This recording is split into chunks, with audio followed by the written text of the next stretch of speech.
Thank you. Thank you, Margot. We are already ready to start with my guest today. I have the great pleasure to welcome on stage Massimo Mercati on the far end. Good afternoon, Massimo.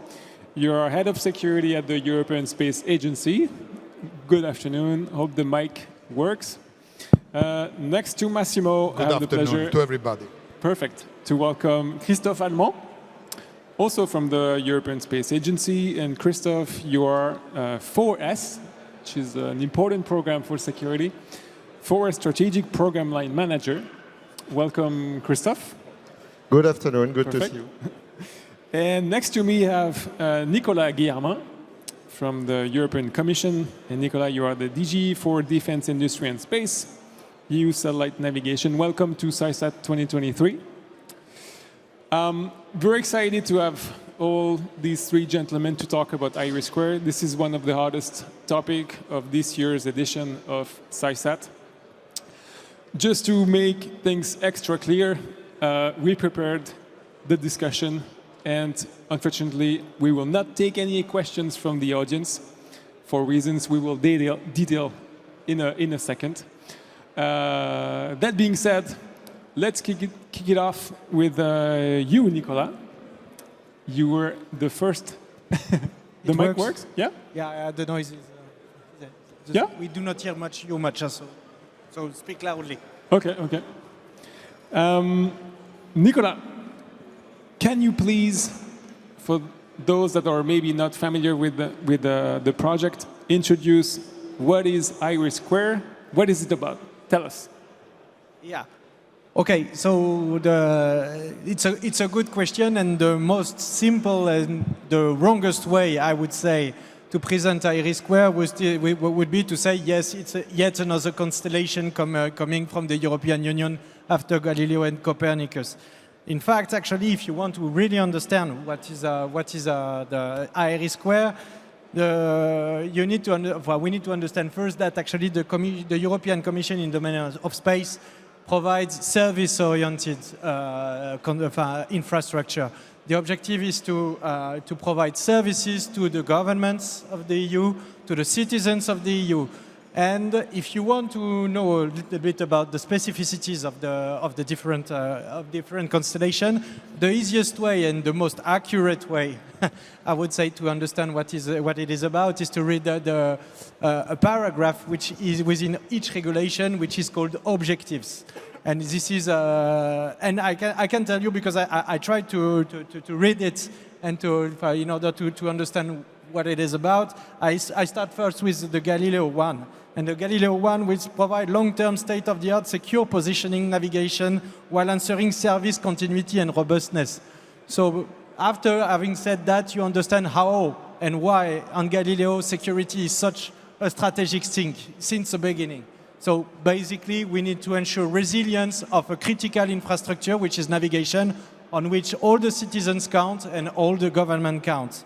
On the other side, actually, on Copernicus, you have the delivery of accurate reliability Earth observation data, information and service, integrating as a source of data supplied a long-term service sustainable basis to support policy of the member state, etc., etc. So basically here you see that the difference with, for those who are familiar with Copernicus, you know that actually it's a very complex program, not delivering specifically a service, but let's say a sum of service which is very agile, answering to all the different needs, and answering also in a way they answer, building the infrastructure they need to cope and to go to the objective.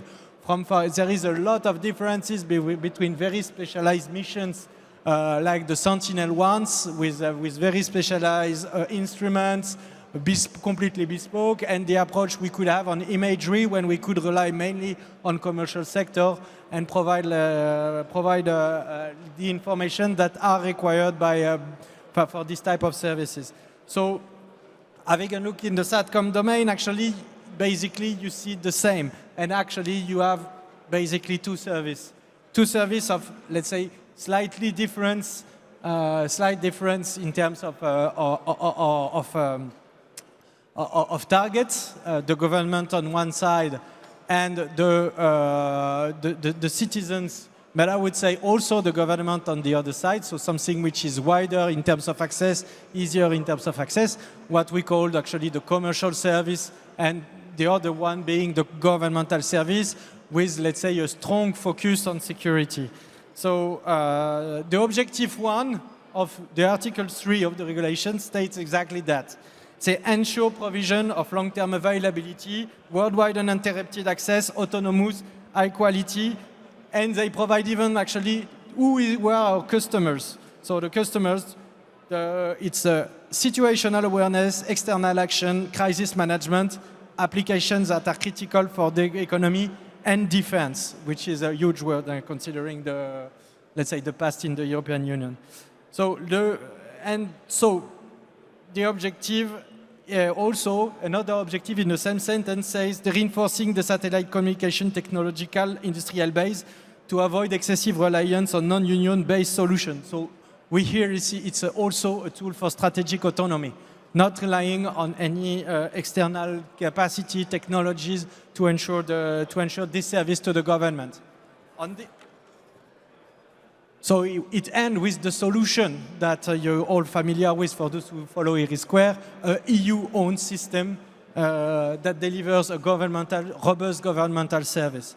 On the other side, we need to follow another objective, which is to enable the provision of commercial service. And here the customer is always also said in the regulation, said who are the citizens, the governments. With the private sector and by the private sector, we need to foster competition while actually not distorting the market in order to facilitate worldwide high-speed broadband and seamless connectivity. So basically answer the why, bridging even there is a hook to the digital divide. So something which is purely commercial by nature, and we have basically the two legs of the IRIS2, the hard governmental on one side and the commercial on the other one. Knowing that basically there is so much synergies here among these two legs, that actually we can actually have an approach to synergize. You have also relevant objective, which leads actually at the end with the different activities that we will perform in the next years. For example, the development of the quantum infrastructure. So what we call the Euro QCI, which is a strong dimension. Preparing the next disruptions in the domain of communication is of utmost importance. Of course, we are absolutely not in the same time scale, because we are talking about disruptive technology. It will take times. And we need actually to make sure that we do it and we do it well, and we put the European Union at the forefront of the innovation. We have also, let's say, several opportunities offered by the program. For example, the hosting of additional payload to synergize with the other space program, the new space dimension, and finally, an element which is very important, which was very, very important for the European Parliament and the Council, ensuring the safety and sustainability and avoid proliferation of debris, which is a constraint for us, but it's an obvious constraint which is absolutely essential for today. So in a nutshell, this is what IRIS2 is about. At the end, it's an infrastructure too, but it's important to recall that these are the objectives of the European Union and of the European Commission in that for IRIS2. Very clear and very detailed. Thank you, Nicolas. As mentioned by Guillaume Delaboise this morning, I think he mentioned that the adoption went with the framework about 9 months compared to 5 years for Galileo. So really highlighting the speed of the adoption. Maybe can you explain us what were the drivers of really such a successful and quick adoption of IRIS2? Yeah, I won't talk on behalf of my two co-legislators that I respect very well, the European Council and the European Parliament, but if I wanted to interpret why we went so fast, I would say basically we went with a good project at the good time.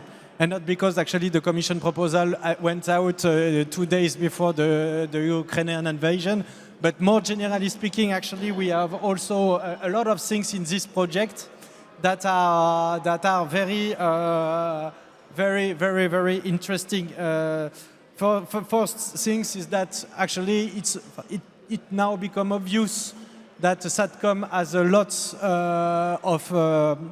of advantages when we talk about security and robustness, taking into account that the facility to deploy, the non-reliance on any terrestrial network. So for defense, of course, it's an interesting feature, but we can talk about also emergency, critical technologies like diplomacies, etc., which may be in let's say harsh environments, etc., etc. So SATCOM service are known for a long time to be, let's say, very advantageous when we talk about harsh environment, and this may be the reason why defense community have invested so much let's say since decade on SATCOM capacity.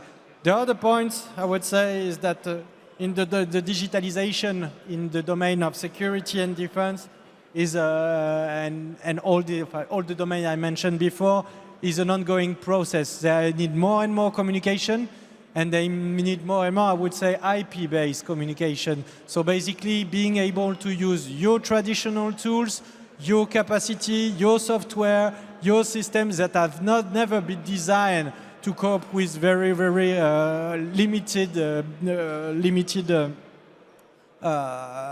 bandwidths and constraints. You need, actually, with all the digitalization, you need to be able to reuse a lot of tools. This leads to a lot of bandwidth. And here the SATCOM is obviously the best solution to say, we do not rely on a terrestrial infrastructure, but still we have a good connectivity, an excellent connectivity. And the recent crises have, of course, demonstrated the importance of the effectiveness of SATCOM to ensure the resilience. We only can think about what happened with Starlink and Ukraine in the last year. We see that actually the SATCOM is obviously has a lot of advantages when we talk about crisis. So the second aspect of the project was a push to the multi-orbital with an effective approach to go towards low latency. And here I would say there are 2 points which are interesting. One for let's say general purpose for all the citizens, like governments and citizens, relying on the same IT infrastructure and the same tools that you are usually using in your IT systems.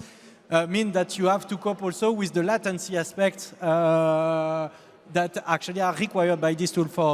I don't know if you have already the pleasure to try to use Office 365 with a very poor latency. You will see that actually collaborative work is not necessarily collaborative anymore. So basically, it's the push to low latency. It comes. There is a strong user appetite for low latency in whichever the circumstances. Governmental user requiring robust service, and the commercial, I would say, the citizens that will push for low latency also. And of course, everyone knows that in SATCOM, low latency require low orbits. This is an obvious thing.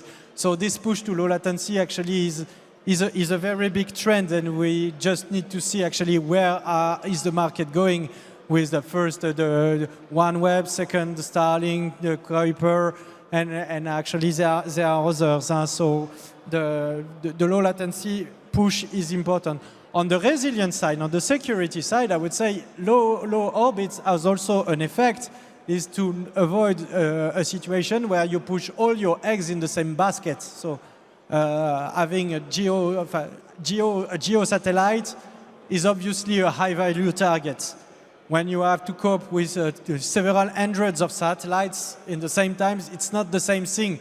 Let's say the effect of an anti-satellite or weapons or whatever will be obviously different. And we see also the different in this domain we see also the several, let's say, big countries working on that. We can talk about the Americans with their space architecture project, but we can talk also about the Chinese, which have already get out of the hood with their own SATCOM system. So we have, let's say, the two things. And finally, I would say the major point was the speed. And the speed, everyone understood the urgency of putting on the table such a project, mainly because of the depletion of two important resources to be able to do this. The first, the orbital resources, and the second, the filings. So the filings are depleted, actually, are ongoing, actually, are more and more consumed, and we need to make sure that we have that we are able to dispose of our own capacity. So at the end, the approach envisioned by IRIS2 program is exactly this, and this is the reason why actually we have, I suppose, we have been so effective to adopt a regulation. The speed was one of the drivers since the beginning, since the Commission proposal. The speed was a driver. It has been even reinforced during the negotiation. So now we have a strong deadline, and actually one of the key challenges will be to deliver at cost, at time, and at performance. It will be a huge challenge for us. Yeah, talking about challenges, you mentioned that there is a commercial important component to IRIS2. You also mentioned the purpose to serve governmental users. In terms of security, that's a challenge. What is the approach, let's say, of the Commission to answer the needs of both targeted segments, markets, users? Yeah, it's correct. Actually, the domain of SATCOM, it's difficult to have one size fits all for when you talk about communication. And when you think about GNSS, for example, in the domain of Galileo, you have basically two services because you have two communities. They all need the same to know where they are, wherever they are. So here, actually, you have a lot of variation. Some requires broadband, some requires more low cost, effectiveness in the cost of the receiver, mobility, etc., etc. So we have a lot we have a lot to fulfill. On the, I would say, government side, adult side, let's say, taking stock of what exists today and what are the shortcomings. We took the approach to basically focus on the broadband, which is considered, let's say, in the short time frame as the main market for the security domain. I would say when I say defense and security, it's not only defense, it's all emergency, etc. All the surveillance, all the diplomatic, etc. They require a good bandwidth, an IP, as if they were at home. So this is the major focus we have. Another important focus that we inserted in the regulation is the opportunity of the space data relay. So creating a new service able to leverage all the capacity of all the space system.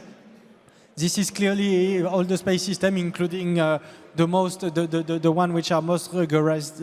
So this space data relay is something very important because it will allow to multiply the capacity of the space infrastructure and to multiply their effectiveness on the field. So it's we had these two focus. On the commercial parts, basically we are far more it's far more open, and we are seeking for, I would say, the finding the next emergent market and seeking the opportunity in order to be on the short edge. This is the reason why we have an approach that we talk about anchor customer trade, entering rapidly as a specific user to the market. In particularly, actually, there is an emerging market which is very interesting, which is the narrowband domain, with the, let's say, effectiveness, where actually the main driver is the cost of the receiver, and the amount of bits that you transmit is not so important. So this is the type of things we are more open. Digging into the security topic, security is obviously at the heart of the program, and that's also why we have the pleasure to welcome you today at CYSAT. Could you share a bit your vision on the importance of security for the program, and especially how do you intend to successfully achieve your ambitious goals? Yeah, I would say among all the performance objectives that we have, not talking about cost and delay, I would say security arrives first. It is so important that basically it is in the title of the regulation. I recall it's a Union Secure Connectivity Program. So secure is, I would say, the most important, one of the most important objectives of this program. So to answer this question, to answer why, how we see it, we have to recall first that a SATCOM system, of course, it has a lot of advantage, but it's not inherently safe. We have to it must be demonstrated, it must be built with defense in depth. So we see that we have in the past actually very specific case where we show that actually having a SATCOM system is maybe not enough. We can talk about, of course, the physical attack, the physical anti-satellite attack that occurs on the 15th of November. So showing that actually a lot of consequences on the survival of the orbit on the orbit affected by the debris created. But we have also, of course, let's say in a kind of a head, the CYSAT attack, which occurs on the, I don't remember which date it was, but it shows that basically the attack, for what we know actually, based on the public information we got, we see that basically it's not only about protecting the satellite, it's protecting the full ecosystem, the ground segment, the user segment. And second, actually, I would say the CYSAT attack is not the first time that actually a SATCOM system were attacked. We can talk about what happened in 2015 with the Turla group using actually SATCOM infrastructure in order to hide their command and control, or to perform man-on-side attacks. For those who were there in 2015 and doing cyber, this was my case. Actually, you see that actually SATCOM system must be protected. It's obvious. So it's obvious also that IRIS2, having the objective it has, will be a high-value target, whatever. So basically, we need to secure it. So to cope with this challenge, actually, we expect IRIS to build on a mix of old recipes and of new recipes. I would say the most essential ingredient with regard to security, for those who know, is actually it may be the first article of the first control of the ISO 27002 is a strong governance. So in this domain, actually, we went very straightforward. We adopted the security governance of Galileo.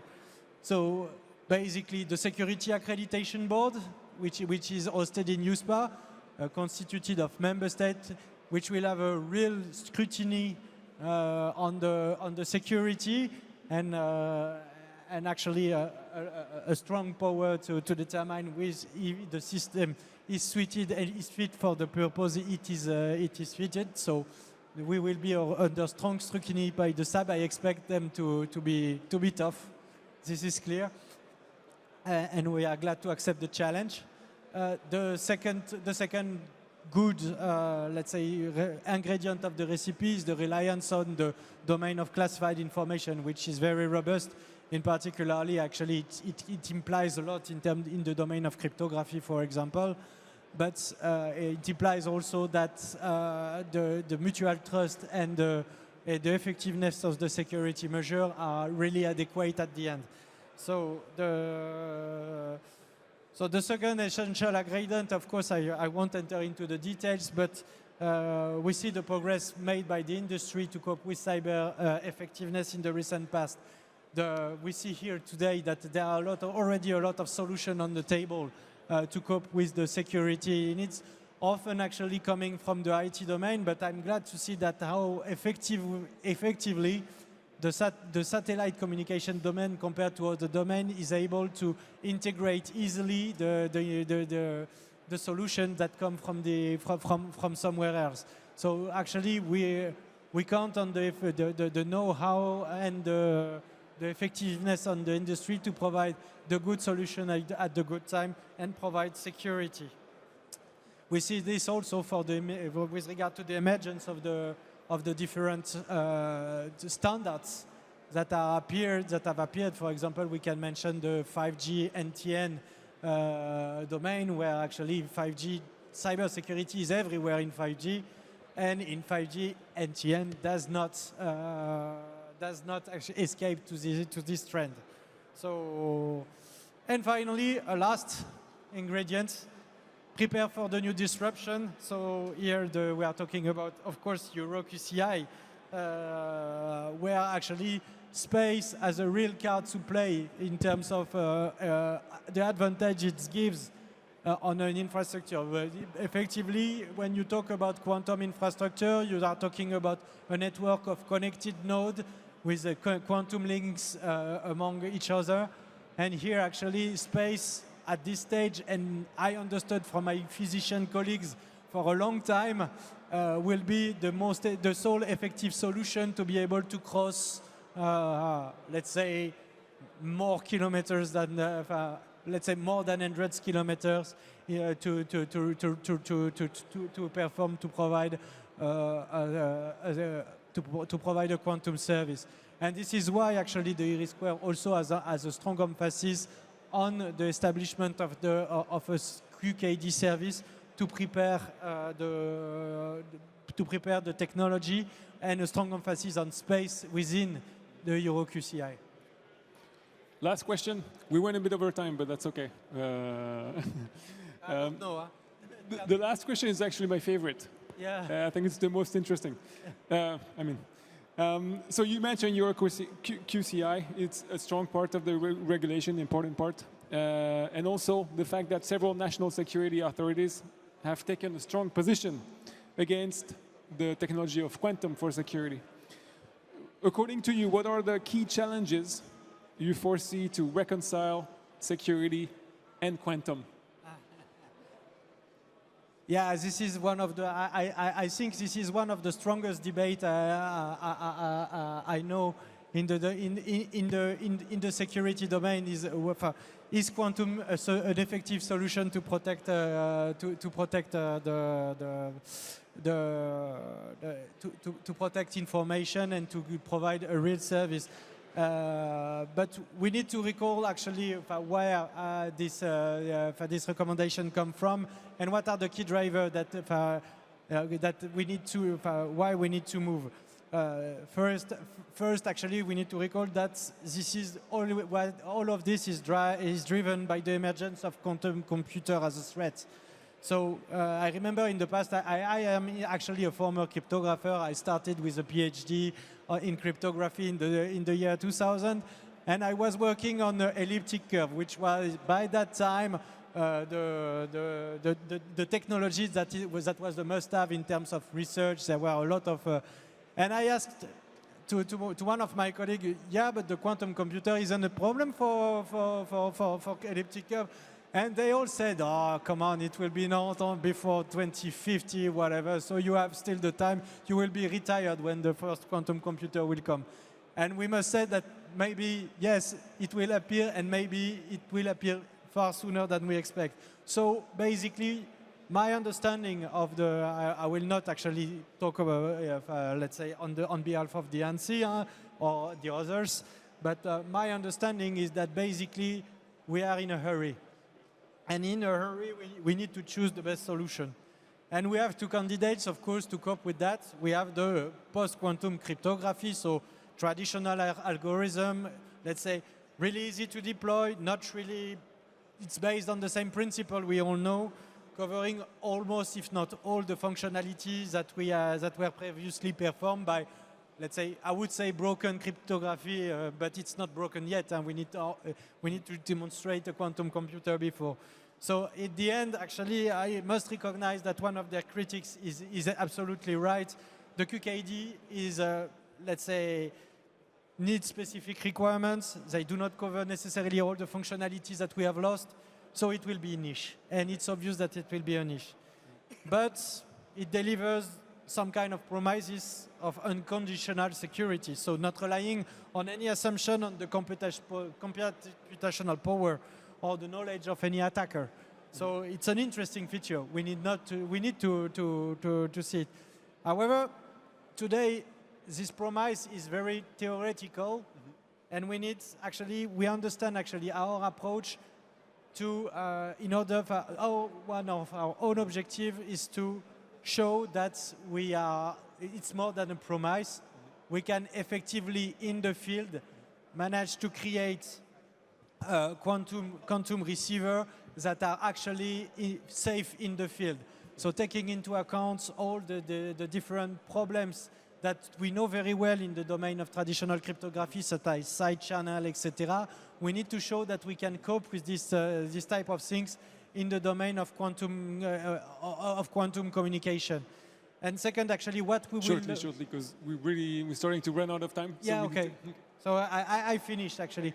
What we will learn will be useful in the future. So basically, our objective here in the domain of quantum is to show that one of the key objectives is to show that the effectiveness of the solution and, let's say, cross some kind of TRL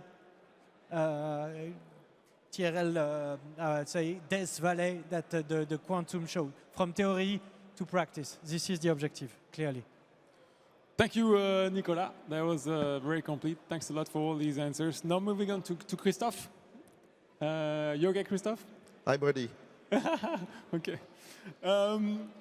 Program Manager 4S program, very well known for security. Tell us, please, what role will the European Space Agency play in IRIS2? Yeah, actually two roles. The first one as a partner of the European Commission to implement their program, and the second a partner of industry. So I will detail a little bit. We will continue to be a partner actually because, as Nicolas said, the European Space Agency has been the partner of the European Commission, the European Union, for Galileo, for Copernicus, and so on. And so now in the telecom field, it is a third leg, important leg of the EU strategy, and we will be very pleased to be part of it. Alors why? Because at ESA, and especially in the Telecom Directorate, we love SATCOM technology. We know a little bit SATCOM technology. We are very much excited about the path of innovation, about the new solutions. You can imagine in a few years, we move from TV broadcasting geostationary satellite to internet satellite providing 1 terabit of capacity and now constellation. So we are very much excited about it. We know a little bit how it works. We are very much excited too about managing large space program, and we understood, as Nicolas reminded, that here in front of us we have a very important program, space program to be developed with industry, and so we will be very keen to bring our expertise in all this field. What I want to insist on, we are also a partner of industry. Why a partner? Because the public side in most of the region of the world is procuring, not being a partner. It's not the case here because for the last 25 years, what we did in the telecom program is to work with the European industry to make sure they were competitive on the world commercial market. And it was quite a good partnership finally because in some years, half of the turnover of the European space industry was in the telecom field with a market share of some years 50% of the geo market. So it was quite effective, nice, and so we are very keen to do it.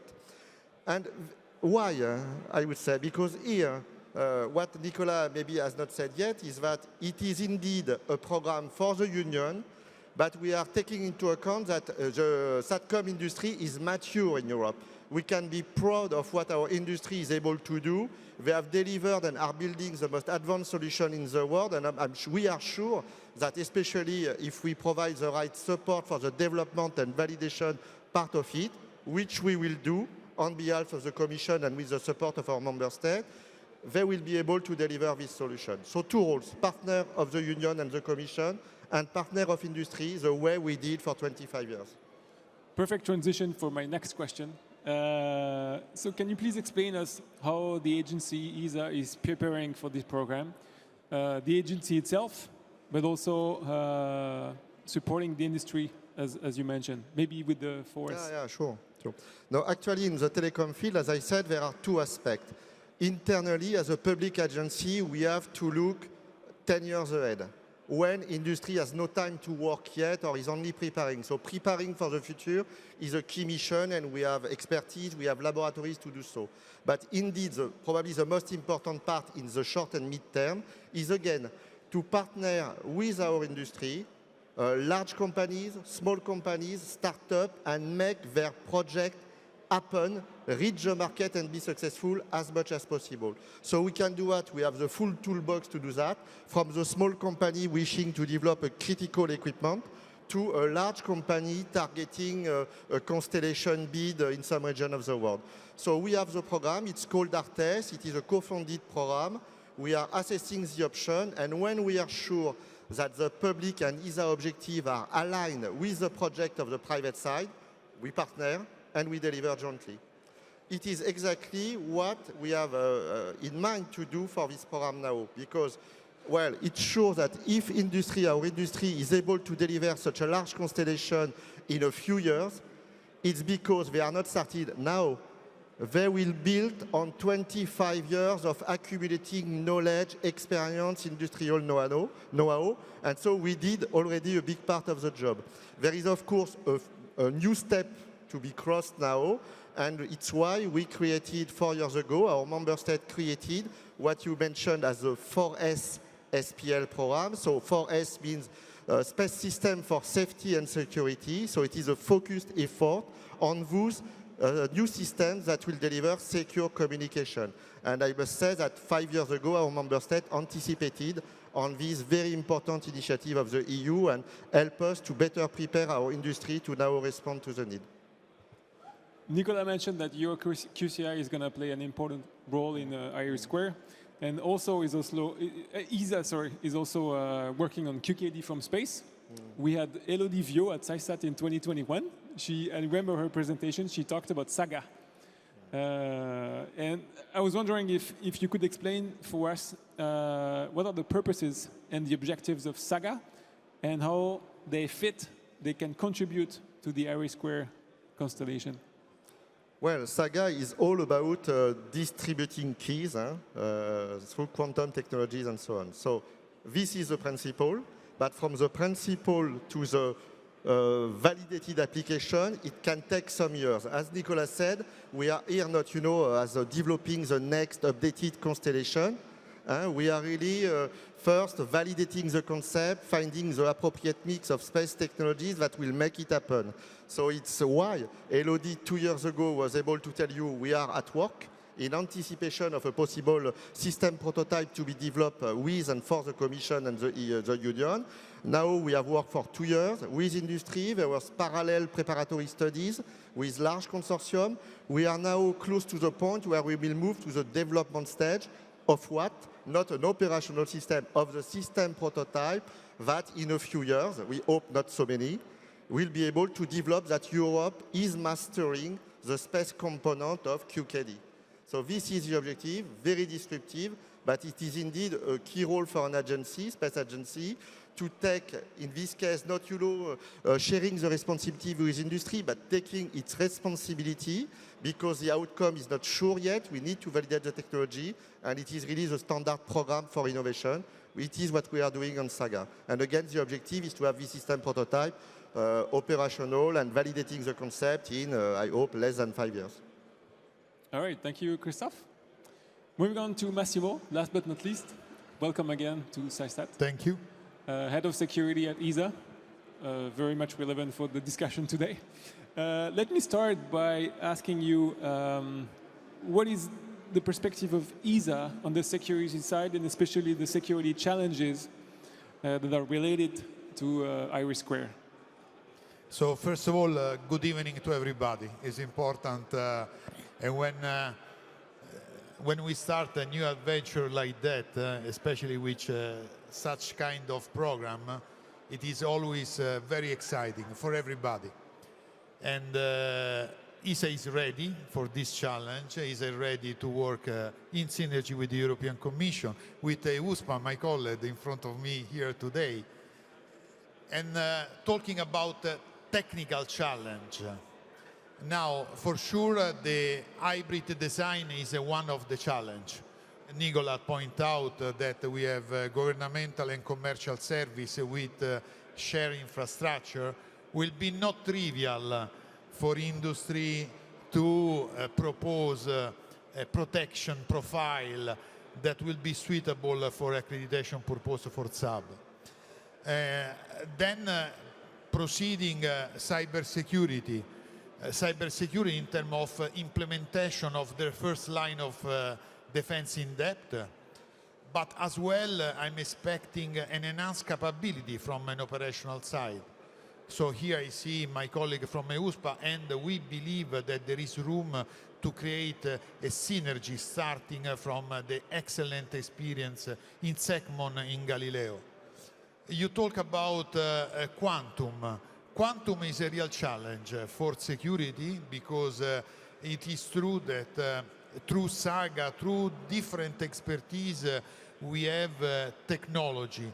But technology applied to security, ESA is developing on this sense what we call the quantum verification platform that will, I hope, will be used in order to understand up to which level we can use it for security purpose, and we will use it. And so quantum, cybersecurity, design, this is the key challenge that in front of me we are ready to face together with, let's say, a technological roadmap for which I'm expecting, in which we need to ensure at each stage a correct and adequate protection. All this, I mean, is quite a challenge, yes. Thank you. And maybe to follow up, can you explain us the role that ESA intends to play to face these challenges, and especially the quantum challenge? So ESA aims to play at different level, to act at different level. At this stage, we have support and we are working in synergy with the Commission and again with USPA, contributing to the security baseline, first of all.